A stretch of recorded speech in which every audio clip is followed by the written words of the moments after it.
And Magnus will have the white pieces in the next game. Ooh, down to 3 seconds. Artemiev really keeping us on edge. And what's he doing? He's just given up a pawn. Is this necessary?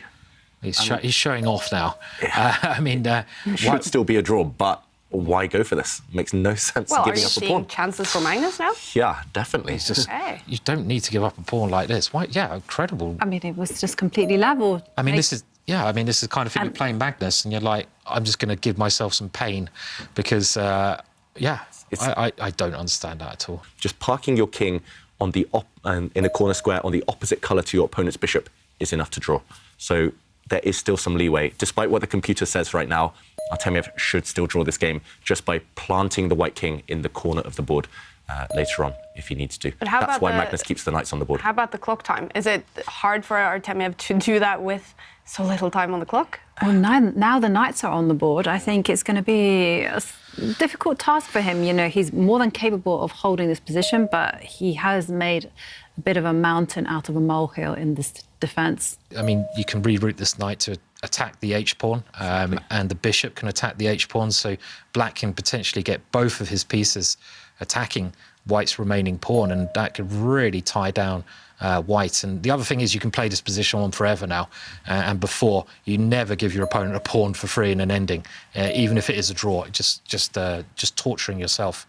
Any other opponent in the world, Artemiev would have just played that endgame. It was about to fizzle out to a draw. He wouldn't have cared. But then he just wanted to force it. He wanted to force the draw immediately, but he gave up a pawn in the process. Body language is still pretty relaxed. But if he smells blood, if he sees the game continue to move in black's favour, the momentum on his side, then we could well be seeing another 50 moves of torture. It's pawn as well. And I could certainly see white losing this one, actually. Yeah. It's unpleasant. And what about if the bishops gets traded off? Because Magnus now has a possibility of doing it. He hasn't done it. I think, you can take the bishops off the board at any moment later in the game anyway, so there's no need to rush. The black knight is going towards this white corner pawn. And there we go. A big threat against white's remaining pawn. It's isolated, it's weak. If you defend it with the white knight now, the black king comes in. Oof, this one is hanging by a thread for Artemiev. Incredibly scary. Yeah. And Magnus has got 3 minutes to enjoy his position. Artemiev, seconds. Yeah. Compare the kings. White's king is paralysed, stuck, defending the pawn in front of it. Black's king has a free run. It's going to dislodge the white knight first, and then the black king is going to move over slowly towards the white king, going to try and trap it on the edge of the pawn. 2 seconds, 1 second. Ooh. Wow. Oh, with 1 second left on the clock. Oh. Brinksmanship. Okay, and black's king could have attacked both pieces at the same time there, but white's king could have defended them. I'm really wondering what Artemiev missed to play this position. But no, down to 3 seconds, 4 seconds again. Black's king is coming in. And this is really uncomfortable now for white. He's getting pushed around all over the shop, and white's pieces in such bad squares. It's still not easy for Magnus to find the killer blow. Black's pieces are all on perfect squares, but white has set up a defensive fortress in a way. So, okay, he brings his bishop in. Black cutting off all the squares. How many times have you seen Magnus win positions like this? So it's too many. I've seen him do it so many times, where everyone thinks it's a draw, and all of a sudden he will just play. 2 seconds, 1 second. Ooh, has he lost? Oh, he did it with 2 seconds left. Incredible. Like knight e2, get the bishop hitting h2, knight g1 checkmate is one very powerful idea. I mean, the white king, don't go for the h-pawn, go for checkmate here. Why not? Knight e2 looks incredibly dangerous. Yeah, exactly. White's king lacking squares. Okay, the knight goes back, slightly surprising that one.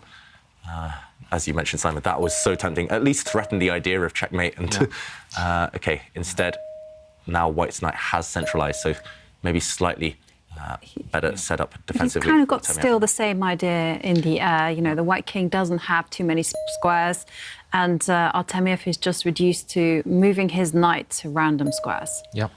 And if he just checks the king with the black knight, it's checkmate now. Yep. So, OK, it takes a while to get there, but if you can do that whilst white can't improve his position, it's checkmate. So, you know, just pick up the black knight and plant it on f2 or g1. Checkmate, right? Checkmate. But maybe this is a bad circuit, actually, for the white knight. Yeah. Knight might get trapped by the black bishop. Black's bishop could just take a step back, maybe. But I'm also thinking in terms of checks. OK. It's not that easy for black. He's going for it. To get He's going checked, for checkmate. yeah. The The knight is just trying to get in a position where it checks the white king, and that is checkmate. So Okay, so he has to move the bishop, right? yeah, White's bishop jumping out the way so the white knight can occupy the square it previously stood on with a check. You need to kick away the black king. The black king has completely boxed in its counterpart, its rival there. still so calm, isn't he, Artemiev? Yeah. I mean, man. I just couldn't. Oh, but okay, look, okay, we have checkmate in the air. It's a threat. Knight G1. Knight to G1, yeah. White has only two ways to stop that. Either you give a check to the black king, or you bring the white bishop back to cover any potential checking squares from the black knight. 2 seconds.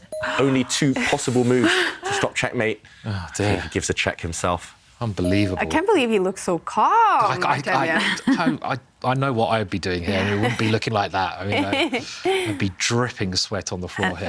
And again, he's making the move with 3 seconds to spare. I'm just going to check as well while the game continues, while the white knight hits the black bishop. I'm going to check how many moves he needs to survive to make the 50-move rule. Okay. But it's a long way to go. Now there's an exchange of pieces, possibly. And, but this is choice for Artemiev. Does he rock the boat and make the trade, or does he kind of maintain the same situation? And he's just chosen to maintain the same piece formation. So it's going to be knight and bishop against knight and bishop. And he steps back with his king. But maybe missing an opportunity there. yeah. Black needs to keep the knight alive to win the game, but in that type of position, it's a fine line, right, between a draw and a loss. Artemiev just didn't have enough time to calculate whether trading a knight for the black bishop was beneficial for him. So we continue. We're going to go round in a bit of a circle here. The last pawn move was on move 44. So they've made 24 moves. Okay, halfway. Yeah, 24 moves without a capture and without a pawn push.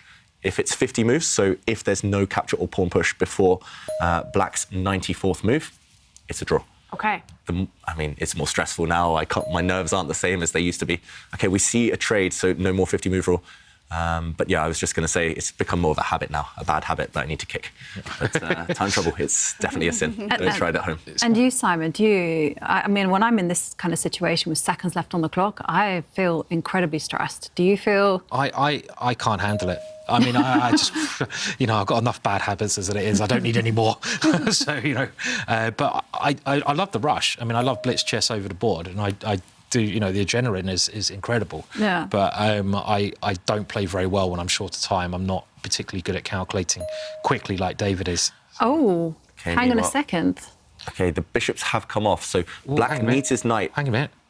Okay, Oh, whoa. no, is this a blunder? I think White's in zigzag. I think the white knight can't move. It's that trick, zugzwang. Yeah, so zugzwang.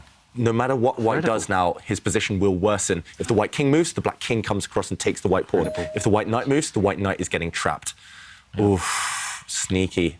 Incredible, incredible. I mean, I thought the pieces exchanged off, that's nearer to a draw. Next move, losing. I was going to say the same. And here you can't guard your H pawn in the long run. So I think another pawn is going to drop here, isn't it? Yeah, Yep. you have to be a bit careful as Black. White's knight does threaten maybe to jump into the centre of the board with a check.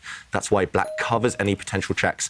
White's knight is completely frozen. White's knight has to stay on that square to defend its remaining pawn, and then the black knight will send. There we go. This is the one. You have to stop White's knight jumping into that square, I guess, then. And with 1 second on the clock. Again. Of course. Yeah. Wow. I think you're right. He had this against the young Russian. Yeah, that's right. Alexenko. Alexenko. That was a Nishikiri in the Something very similar, academies. at least. Yeah. Okay, Black's knight is coming. It started its journey towards that white pawn. And down to 4 seconds, 3 seconds, 2. Okay, he made it with a few seconds left. And now the black knight needs to find a route towards that pawn. The one problem with knights is they can't lose time. They're incapable of losing tempi. So you have to get a position where white is completely frozen, but you need to maneuver your knight round to the right square at the right time when your opponent's pieces are on the right squares. It's still tricky for Magnus to do this, to work out. Okay, now... he's covered that square. The white king will have to just wait. The white knight, if it moves, the pawn drops. The white king has to just sidestep. Wow. So he has to make his move. No other move. You have to bring your king across. There we go. He plays it. And now Black's king... is this just... genius by Magnus? Has he found the zugzwang? Now the white knight's still stuck. If the white king moves away, the black king goes towards the white knight. It's incredible to watch. White's I mean, it's running out of incredible moves. to watch, just the understanding. Yeah. And you can see now White's king is being pushed further and further away. But he had to get his knight to the square. Yeah, exactly. I was going to say, put this position in your memory banks, you know, especially the technique that he used, you know, just improving the placing of his knight to control the squares of the White king. I must admit, this is all fantastic technique to me. I think he can win the pawn immediately by giving a check and then retreating the black knight to attack this white pawn. White's pawn is about to fall. It's going to be 2 pawns against none, and it still might take a while, but that is a winning endgame. Yeah. Okay, it's check. Oh, he played it with 1 second again. Incredible. And now the black knight can step back, attacking this white pawn. That pawn is falling. And it's important that the black knight, once it captures that white pawn, will defend its own pawns. And if Magnus does win this game, then he only needs a draw in game 3 to be ready for the final. Vladislav Artemiev, he will have to win both of the 2 last rapid games to take it to tiebreaks. Yeah. He's enjoying himself a bit too much here with that move, I feel. Yeah. And he's going for the more beautiful zugzwang. And it's one thing that amazes me about chess, and I love about chess, is you can have brilliancies with all the pieces on the board, smashing attacks, which are really visually beautiful. But then you can have these kind of games where there's only a couple of pieces on the board and they're just as beautiful, but completely different. So there's so much beauty in chess in so many different ways. And now he's 2 pawns up, he can just slowly roll those pawns down the board, which he's going to do now. And he's going to do it with the assistance of the whole team, because the one danger there is for black is that the white knight can swap itself off for 2 pawns. And if that's the case, then it's going to be a draw. But of course, black can easily stop this. Yeah, you have to keep 1 pawn alive. You can't let the white knight get both of them. Yeah. And there we go, the white king planting itself in front of the black pawns. You just have to do this step by step. For Magnus, I would get my king out of the way soon over the next few moves. I don't really want the black king in the way of the pawns, ideally. But Magnus has a lot of time on the clock. Nearly 3 minutes. No 50-move rule, we should mention in this one, because that will reset every time black pushes a pawn. And he does that immediately. OK, so I guess it's OK having... It's fine here having the king in front of black's pawns, because white's knight and king, again, they will be stuck at some point. They will have to give way. And yeah, it's just a matter of time, right? Yeah, I mean, he's done. You never relax though. This is a big mistake that I've made, because chess is such a stressful game. I mean, I think Kaya said it's like doing an exam. You know, like an exam, you get very stressed out, and it's really hard work on the mind. Yeah. And as soon as you drop your guard, it's bang. You throw away all that hard work. So only relax when the game's over, and it's so easy to think, oh, I've won this now, and then just go into autopilot. Biggest mistake you can make, that is go into autopilot mode. You need to have that endurance to finish things off. Yeah, I saw some stats actually that most car accidents happen within 2 miles of reaching your destination, and it's the same with chess. Most blunders happen just when you're on the brink of winning or just on the brink of making a draw. So it's just that phenomenon of relaxing too early. Wow, that's interesting. So OK, meanwhile, white's just waiting, nothing else to do with the king. Black has relocated his knight. He's ready, is it now or over the next few moves, to push a pawn? And Magnus just calculating the risk. He just wants to make sure that there are no stalemates, for example, or any knight sacrifices by white, or any annoying checks. All right, so game 3 between Jan Nepomniachtchi and Andrei Esipenko, that has started. Nepomniachtchi won game 2 and is up by 1 point. If he wins game 3 going on right now, he will be ready for the finals. Esipenko needs at least a draw. And he also needs to win either this game or game 4 to take it to tiebreaks. We will jump straight into that game as soon as this is finished. Can it still last for some time, this one? Still might go for a while. Yeah. I think we will hit the move 100 mark that I get so excited about. Yeah, I mean, Artemiev, he's doing the right thing. He's not resigning. We saw in his body language a few moves ago that he'd pretty much given up. He knows he's losing objectively. But as we see by Magnus thinking now, it's not easy. There are still some tricks left. And this is what I recommend everyone at home. Never resign, especially in endgames like this. There's always resources or always tricks that you can set for your opponent to save the game. The number of times when I was young, or especially even now when I play online in Blitz, you pre-move or something and stalemate, and the game is over. And our stats boss, Askild, just messaged me saying that this is good for Magnus's fighting chess statistics, that we do know he wants to have a high score on the fighting chess index. And 100 moves, that's going to be good for the index. Yeah, exactly. Especially if he ends up winning decisive game. Yeah. Yeah, so you must have a massive fighting index with your 200, 300 move games or whatever you love doing on a regular basis. It's like... I remember Dave Smurden released stats for, I think it was the top 100 players in the world, and I wasn't that high. I was a bit surprised. I was a bit annoyed about that. But so you're not a fighting player then? I mean, maybe he put the wrong games in. Maybe there's another Grandmaster called Hal. Maybe he chose that guy. Well, again, I remember one story where you're playing at the British Championships and you're playing Gary Lane in the last round, and David only needs to draw to win the British Championships outright, and that is a big title. It's something I'd love to have myself, and I know Jovanka's won the British Ladies Championships many times, but Gary offered David a draw quite quickly, and everyone thought, of course, you take the draw, you become British champion, you hit the bar hard, and David was like, no. and just beat him instead. It was like, nice, David. Did you beat him? It was a draw eventually. Okay, but you still I could said have saved no. myself a few hours if I did. I still said no. But you said no, and we're like, you said no. You could become British champion now, and you decided to play on. I was like, wow, this is incredible. So I was young. I was full of optimism. Meanwhile, there have been some moves. We should mention Black is actually giving up his knight. Magnus is letting White take the Black knight, but that would distract the White king, and the Black pawns are just going to run through and promote. And we see in the evaluation bar, it's completely winning for Black now. Magnus just needs to choose the right square for his king.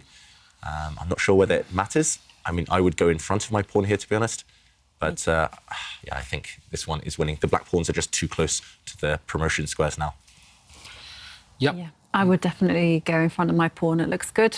And let Harry take the glory. Harry will become a queen, Queen Harriet. Oh. Harriet. And actually, this is instructive because knights struggle most against those flank pawns.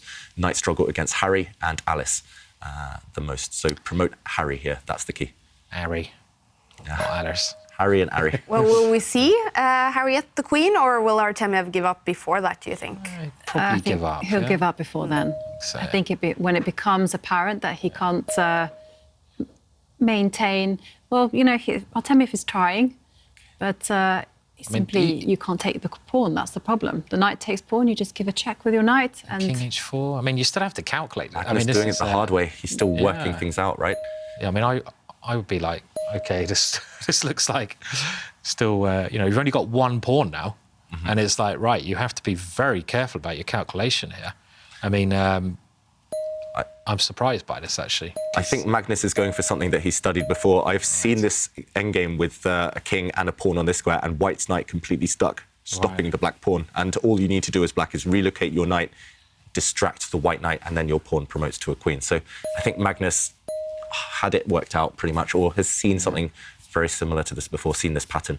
Yeah, it's incredible how he just finishes the game off. Even here, it's like, wow, he knows this is a win, and he's got it. He's got Zugzwang. Zugzwang. No matter what White does, you will lose the White knight. It's game over, and Artemiev, I think, has just resigned. So impressive. He's so impressive.